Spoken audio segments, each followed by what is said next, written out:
तो आज हम आपको ड्रोन्स के बारे में बताना चाहते हैं, क्योंकि हाल के दिनों में जो मौजूदा वॉरफेयर है, युद्ध की जो रणनीति है, उसमें सबसे बड़ा बदलाव अगर आप मानेंगे तो वो है ड्रोन्स का। ये नई एंट्री है और मौजूदा समय में मुख्य रूप से 5 प्रकार के ड्रोन्स का इस्तेमाल होता है, जिनमें पहली श्रेणी के ड्रोन्स को कमर्शियल और सर्विस ड्रोन्स कहते हैं। ये वो ड्रोन्स होते हैं जिनका इस्तेमाल शादियों में वीडियो बनाने के लिए किया जाता है, किसी सामान की डिलीवरी या खेतों में कीटनाशक और बीजों के छिड़काव के लिए किया जाता है। ये सिविलियन इस्तेमाल है और आप सुनते होंगे कि भविष्य में एक समय ऐसा आएगा जब आप कुछ भी ऑर्डर करेंगे ऑनलाइन तो वो सामान ड्रोन के ज़रिए आपके घर में डिलीवर हो जाएगा। और हमारे देश में इस तरह के ड्रोन्स ऑलरेडी पहले से ही इस्तेमाल हो रहे हैं। आपको याद होगा, प्रधानमंत्री मोदी ने एक योजना चलाई थी जहां कीटनाशक के छिड़काव के लिए उन्होंने ड्रोन दीदी का एक नया कॉन्सेप्ट दिया था। जो गांव की जो महिलाएं हैं उन्हें ट्रेनिंग दी गई थी ताकि वो ड्रोन्स को संचालित करने का काम कर सकें, और इसीलिए उनका नाम रखा गया था ड्रोन दीदी। तो ये हमने पहले ही, कितने समय पहले हमने ये सब सोच लिया था। दूसरी श्रेणी में सर्वेलांस ड्रोन्स आते हैं, जिनसे दुश्मन की निगरानी या दुश्मन की जासूसी की जाती है। और इन ड्रोन्स पर हथियार नहीं होते, बल्कि इनमें एक बहुत ही हाई रेजोल्यूशन कैमरे लगे होते हैं। तो ये सिर्फ जासूसी के लिए काम आते हैं। आपने ड्रोन उड़ा दिया ऊपर, उसमें बहुत ही हाई रेजोल्यूशन के कैमरे लगे हुए हैं और वो ड्रोन दुश्मन की तमाम गतिविधियों को आपके लिए रिकॉर्ड करके लाएगा। नीचे दुश्मन की ज़मीन पर क्या गतिविधियां चल रही हैं, कहां-कहां उसके एयर बेसेस हैं, उनमें कितने हवाई जहाज़ खड़े हैं और बाकी चीज़ें क्या हैं, ये सब इन ड्रोन्स के ज़रिए पता लगाया जा सकता है। और ये बिल्कुल सेफ होते हैं क्योंकि इसमें पायलट नहीं है। तीसरी श्रेणी में कॉम्बैट ड्रोन्स आते हैं, जिनका इस्तेमाल हमला करने के लिए होता है और इन ड्रोन्स पर बारूद से लेकर मिसाइल तक कुछ भी लगाया जा सकता है।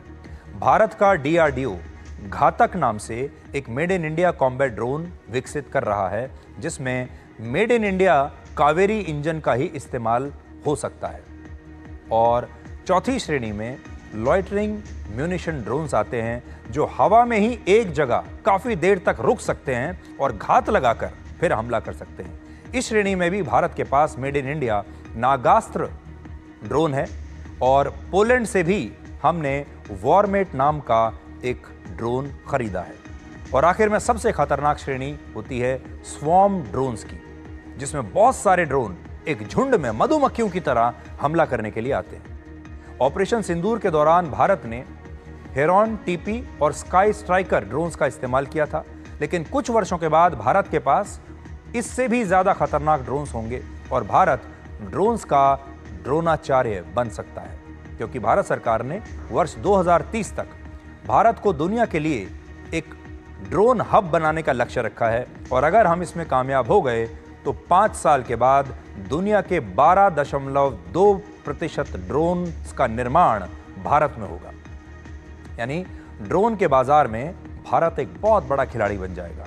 और भारत सरकार इस बात को भी समझती है कि देश के अंदर भी ड्रोन्स का इस्तेमाल खतरनाक हो सकता है, और इसीलिए हमने फरवरी 2022 में ड्रोन्स के आयात पर पूरी तरह से पाबंदी लगा दी थी। और अब रिसर्च एंड डेवलपमेंट और सुरक्षा के लिए ही ड्रोन्स को आयात किया जा सकता है।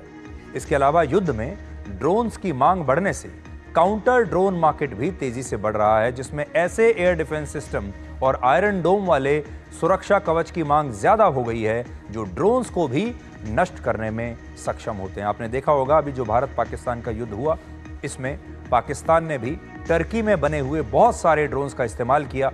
उन्होंने भारत में वो ड्रोन्स छोड़े और हमारे एयर डिफेंस सिस्टम ने उन ड्रोन्स को भी नष्ट कर दिया था। हालांकि छोटे ड्रोन्स थे, बड़े सस्ते ड्रोन्स थे, लेकिन हमने उनमें से ज्यादातर ड्रोन्स को नष्ट कर दिया था। तो ये तो हुई ड्रोन्स की कहानी, और आने वाले समय में आपको इसी प्रकार के ड्रोन हमलों की जानकारियां और खबरें और ज़्यादा देखने को मिलेंगी। और हमें आज लगा कि आज हम आपको ये जो नया ड्रोन वॉरफेयर आ रहा है और कैसे आगे भविष्य में भारत भी दुनिया का ड्रोनाचार्य बन सकता है, इसके बारे में आपको बताएं।